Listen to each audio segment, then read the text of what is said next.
So why do dreadlocks stand up, especially when you just started them? It's really simple, but a lot of people skip over this one simple step. But let's read today's question. Hey Lock Doctor, I have instant dreads. I wanted to know what I should do for them to hang and look good.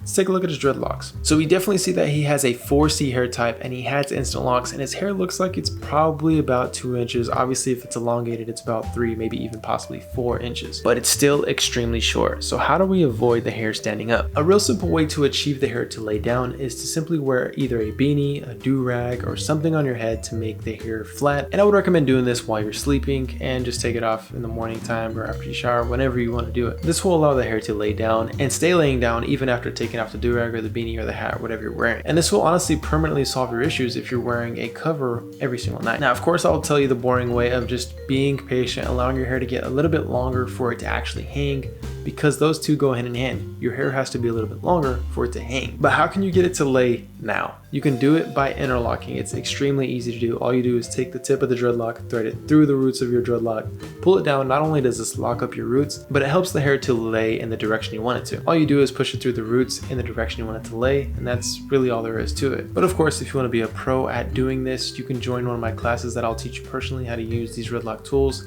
down below. Now, why does the hair stand up in the beginning stage? One is because your hair isn't mature. It's still very loose, although it may be in the form of an actual dreadlock. And with it being loose, that means that the roots are loose. And with the roots being loose, especially with a tighter curl pattern, it's almost like an afro still, so it wants to stand up. Now, another reason why the dreadlocks can be standing up is because you maintained way too close down to the roots. And the third reason, which I already kind of said it, is your hair is just simply not long enough. But if you take my 2 steps of either wearing a hat, beanie, or some sort of do-rag, it will hold the hair down. And I'm telling you, that really solves the problem right there. But overall, it just takes time. So let me just give you a little bit of motivation. Think of how you want your dreadlocks to look, and keep thinking about that during your journey. So when you see your dreadlocks looking the way that you don't want them to, just keep that in mind. And another thing is to keep watching videos, keep looking at photos of dreadlocks that you really like. It's always good to stay inspired and stay motivated. It keeps you going on any journey that you choose. But if you do have questions about your dreadlocks, make sure to DM me on Instagram at the Lock Doctor. I'll see you guys next time. Stay patient.